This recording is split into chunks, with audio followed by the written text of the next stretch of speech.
Donalds Trumps, vai viņš ir Kremļa aģents vai nē, izrādījās šo versiju nopietni izmeklēja Amerikas Savienoto Valstu spēcdienesti.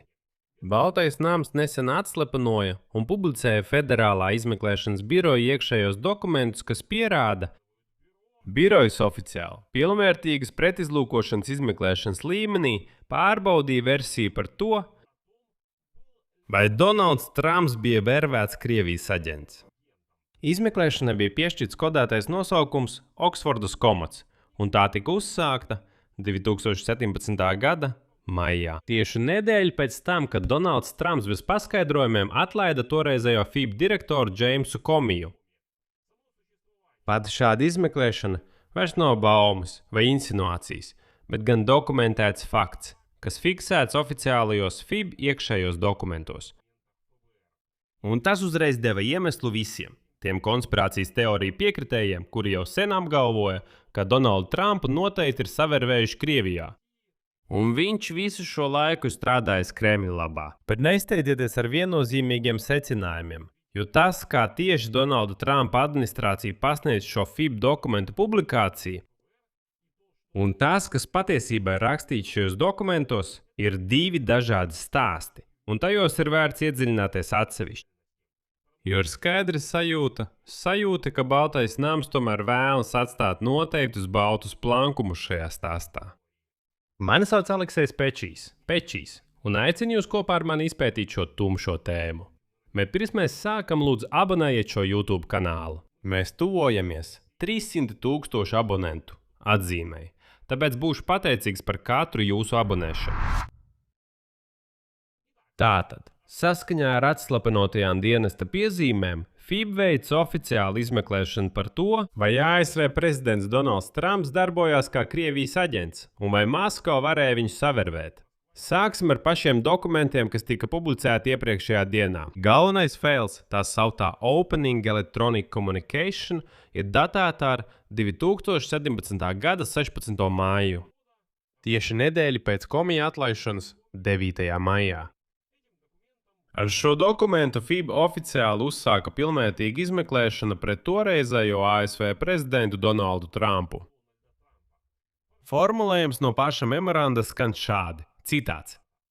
FIB uzsāk pilnvērtīgu izmeklēšanu, pamatojoties uz konstatētiem faktiskiem apstākļiem, kas pamatoti norāda, ka prezidents Donalds Džejs Trumps var būt vai ir bijis apzināti vai neapzināti iesaistīts darbībās Krievijas Federācijas valdības interesēs vai tās vārdā, kas varētu būt federālā krimināla likuma pārkāpums vai drauds Amerikas Savienoto Valstu nacionālajai drošībai. Un turpmāk dokumentā ir norādīts paša lēmuma par šīs pārbaudes uzsākšanu pamatojums. Atkal citāts. Pamatojoties uz šobrīd sniegtajiem faktiem un apstākļiem, FIB uzskata, ka šīs izmeklēšanas uzsākšana ir vismazāk iejaucošā metode, lai novērstu nopietnu nacionālās drošības risku, kas radies iespējams veiktās darbības rezultātā. Tas nozīmē, ka FIB aģenti apsvēra konkrētu scenāriju – FIB direktora Džeimsa Komija atlaišana, kurš tajā brīdī tieši vadīja izmeklēšanu par Trumpa štāba saiknēm ar Krieviju pats par sevi. Tas varēja būt rīcība, kas veikta Maskavas interesēs, neatkarīgi no tā, vai pats Donalds Trumps to saprata, vai arī rīkojās akli, kā norādīts pašā FIB dokumentā, neapzināti iesaistīts Krievijas interešu apkalpošanā. Svarīgs ir arī konteksts, kurā šī izmeklēšana vispār pastāvēja. Tā bija atzars no lielākas lietas ar nosaukumu Crossfire Hurricane. Tās pašas politiski sprādziens bīstamās izmeklēšanas par iespējamo Donalda Trumpa priekšvēlēšanu štāba slepenu vienošanos ar Kremli 2016. gadā. Rezultātā lieta, uzsver ar nosaukumu Oxford Coms, tika slēgta 2019. gada aprīlī. Drīz pēc īpašā prokurora Roberta Millera izmeklēšanas pabeigšanas. Pati Millera izmeklēšana noveda pie vairākām krimināllietām pret cilvēkiem no Donalda Trumpa tuvākās apkārtnes, taču viņa galīgais ziņojums nekonstatēja slepenu vienošanos starp Trumpa štābu un Krieviju. Tajā pašā laikā Ziņojums tieši neatbrīvoja prezidentu no aizdomām par tiesvedības kavēšanu, taču arī neizvirzīja apsūdzības. Kopumā šis stāsts palika nepabeigts. Un tagad par to, kā šo FIB failu publiskošanu pasniedz pati Donalda Trumpa administrācija. Šeit ir svarīgi maksimāli skaidri izprast motīvus un publikācijas datumus. Jo tas nenotiek vienkārši tāpat. Oficiālais Donalda Trumpa administrācijas pārstāvis, atbildot uz jautājumu, kāpēc šie FIB dokumenti, kas iepriekš bija atzīmēti kā sensitīvs izmeklēšanas materiāls, tiek deklasificēti tieši tagad, paziņoja. Prezidents Trumps ir uzdevis īpašai Baltānama valdības caurspīdīguma darba grupai atklāt iepriekš neizpaustus pierādījumus tam, ko administrācija dēvē par valsts institūciju izmantošanu kā ieroci pret viņu pašu. Tas ir pret Donaldu Trumpu. Baltais nams pārstāvja vārdiem, darba grupai atrodot un atslepenojot šādus materiālus, tā padara informāciju publisku un nosūta to kongresam.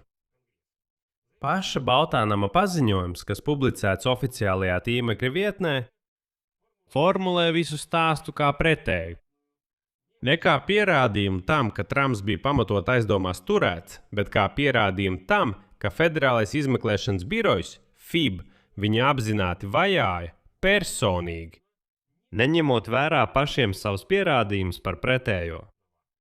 Un te ir interesants stāsts, tūlīt izskatīsim.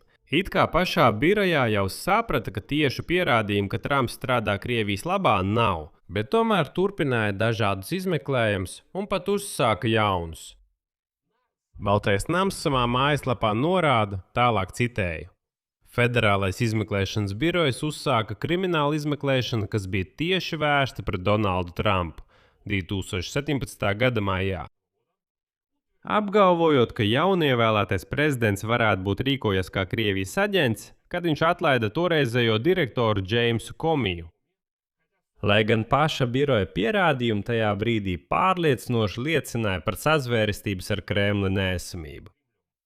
Un tālāk tiek precizēts. Izmeklēšana tika balstīta uz apgalvojumu, kas saskaņā ar iepriekš publicētajiem materiāliem paši FIB aģenti lielākoties jau bija noraidījuši. Un, lai apstiprinātu šo tēzi, Baltais nams un Donalda Trumpa atbalstošie mediji publicē konkrētu sarakstu FIB iekšienē. Viņi rāda vienu konkrētu gadījumu un saka: klausieties, nu bija 2 aģentu saraksti, un tā skaidri liecina, ka it kā FIB iekšienē saprata, ka lietai nav pamata. Tas nepie kā nenovedīs, un tomēr lietu atvēra un sāka izmeklēšanu. Tātad, biroja direktora vietnieks Pīters Stroks savā e-pastā kolēģei Līzai Peidžai 2017. gada 19. maijā, tātad burtiski 3 dienas pēc lietas atvēršanas, Oksfordas komats, rakstīja, ka viņa uzmanība un iekšējās sajūtas liecina, ka tur nekas nopietns nav. Tāpat tiek norādīts, ka uz šīs izmeklēšanas uzsākšanas brīdi FIB aģenti jau bija atspēkojuši tā dēvēto stīla dosjē. Tas ir dokuments ar apgalvojumiem par Trumpa saistību ar Krieviju, sastādīts bijušā Britu izlūkdienesta darbinieka. Un jau bija noņemtas aizdomas par sazvērestību no bijušā Trumpa nacionālās drošības padomnieka Maika Flinna. Atsevišķi tiek norādīts, ka birojs tika brīdināts.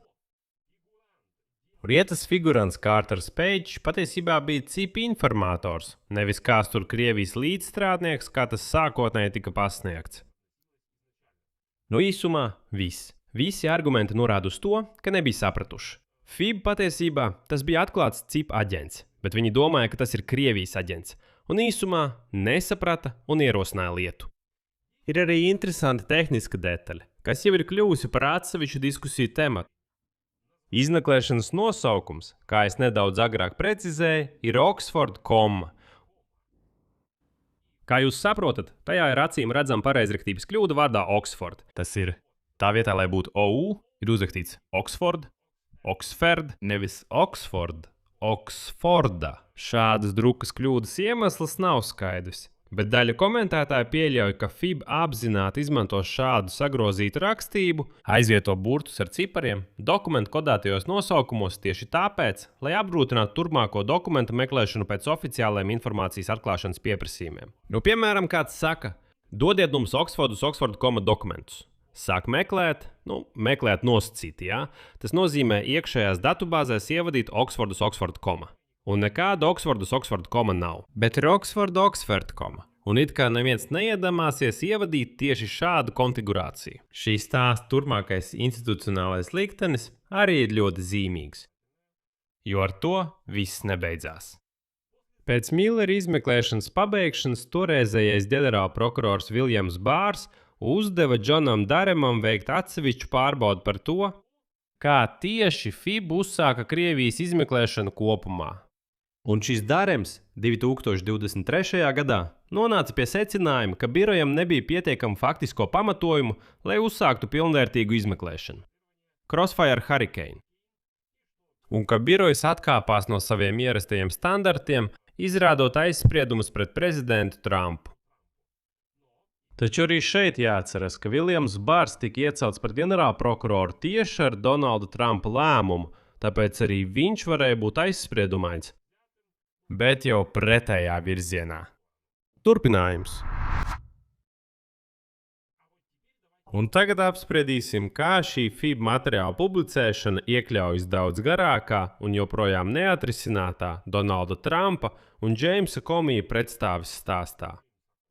Jo šis konflikts turpinās jau gandrīz 10 gadus un joprojām turpina eskalēties. Taču viņi nevar viens otru tieši kaut ko konkrētu apsūdzēt vai, atvainojiet, iesūdzēt tiesā. ASV Tieslietu ministrija Donalda Trumpa laikā šī gada aprīlī atkārtot izvirzīja Jamesam Comijam kriminālu apsūdzību saistībā ar ierakstu sociālajos tīklos, kas tika izdarīts 2025. gadā, kurā bijušais FIB direktors publicēja fotogrāfiju ar gliemežvākiem, kas bija izkārtoti skaitļu 86, 47 formā. Daļa republikāņu, īpaši no MAGA kustības, tajā laikā šo publikāciju interpretēja kā slēptu draudu fiziski izrēķināties ar Donaldu Trumpu. Proti, skaitlis 47 tiek uztverts kā prezidenta numurs, bet 86 žargonā nozīmē likvidēt. Attiecīgi, apsūdzības pret Komi, draudu prezidentam un draudu nodošanu izmantojot starpšatu sakarus tika izvirzītas 5 mēnešus pēc tam, kad tiesnesis slēdz agrāko Tieslietu ministrijas lietu pret Komi par apsūdzībām nepatiesas liecības sniegšanā Kongresam un izmeklēšanas kavēšanā par Krievijas iejaukšanos. Un šeit jau skaidri redzama paša Donalda Trumpa vēlme kaut kā sodīt Jamesu Comiju. Bet līdz galam nav skaidrs, par ko tieši viņš mēģina viņu sodīt un kādas metodas izmantot.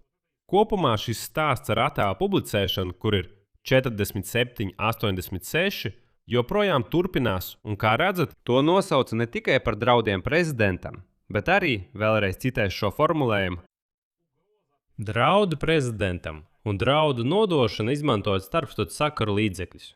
Izrādās, ka sociālajie tīkli ir starpstatu sakaru līdzekļi. Labi, ja Comija ir tik bīstams, tad kāpēc tiesa nekādi nevar viņu notiesāt? Šis stāsts velkas jau gandrīz 10 gadus, un tāpēc konspirācijas teoriju piekritējiem atkal rodas jautājumi, vai mums tiešām viss tika atklāts šajos jaunajos FIB dokumentos? Un turpinājums. Ko no visa šī var pateikt maksimāli objektīvi, cik vien tas ir iespējams. Apstiprināts un dokumentēts fakts skan šādi. 2017. gada maijā FIB uzsāka oficiālu pretizlūkošanas izmeklēšanu attiecībā uz toreizējo ASV prezidentu par viņa iespējamo, tostarp neapzinātu, darbošanos Krievijas valdības interesēs. To nosaka pats FIB atslepenotais dokuments. Tie nav baumas, ne žurnālisti, ne, kā saka Trumps, viltus ziņas. Tas ir konkrēts dokuments. Tāpat ir apstiprināts fakts, ka izmeklēšana tika slēgta bez apsūdzību izvirzīšanas, bet paralēlā un apjomīgākā Millera izmeklēšana nekonstatēja Trumpa priekšvēlēšanas štāba sazvērstību ar Krieviju, taču lieta līdz galam arī netika slēgta. Un tālāk sākas divas konkurējošas viena un tā paša faktu kopuma interpretācijas. un abas aktīvi tiek virzītas publiskajā telpā. Kā jūs saprotat, jebkuru informācijas kopumu var pasniegt dažādās interpretācijās, un šajā gadījumā mums ir divas interpretācijas. Pirmā, kuru aizstāv pati Donalda Trumpa administrācija, skan šādi. Pats izmeklēšanas uzsākšanas fakts, neskatoties uz to, ka daļa biroja aģenti jau tajā brīdī šaubījās par šīs versijas nopietnību, pierāda, ka FIB apzināti un aizspriedumaini vajā ievēlēto prezidentu Trumpu.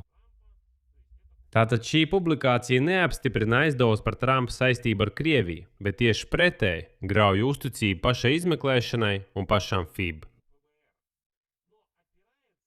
Taču šī versija faktiski balstās uz viena FIB aģenta saraksta ar citu aģentu, kurš raksta, ka viņa iekšējā sajūta liecina, ka tas nav nopietns gadījums.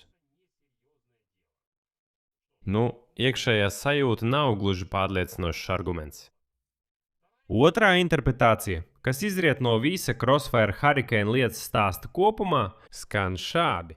Biroja oficiāli pilnvērtīgas izmeklēšanas uzsākšana, juridiski pamatotas izmeklēšanas uzsākšana tieši par iespējamu prezidenta darbību ārvalsts labā pati par sevi ir pietiekami ārkārtējs notikums Amerikas spēcdienestu vēsturē. Neatkarīgi no tā turpmākā rezultāta. Un tas atspoguļo bažu nopietnības līmeni, kas tajā brīdī pastāvēja izlūkošanas kopienā. Neatkarīgi no tā, vai šīs bažas vēlāk apstiprinājās vai nē. Proti, pats aizdomu fakts jau ir pelnījis uzmanību. Galu galā aizdomas nerodas no zila gaisa. Draugi, bet kuru interpretāciju atbalstāt jūs? Lūdzu, uzrakstiet komentāros zem šī video. Šeit es likšu daudz punktu. Rakstiet savas domas, savus secinājumus komentāros zem video. Abonējiet kanālu, nospiediet zvaniņu un neaizmirstiet ielikt patīk. Ja vēlaties atbalstīt šī YouTube kanāla darbu, to var izdarīt finansiāli ar jebkādu ziedojumu vai kļūstot par sponsoru tieši šeit, YouTube platformā. Visas saites, visi rekvizīti ir šī video aprakstā, vai arī tieši zem video spiediet pogu sponsorēt. Un noteikti nospiediet pogu abonēt. Ja jūs skatāties manus raidījumus un vēl neesat abonējuši, tas man ir ļoti, ļoti svarīgi. Ar to viss, saudzējiet sevi. Visu labu visiem!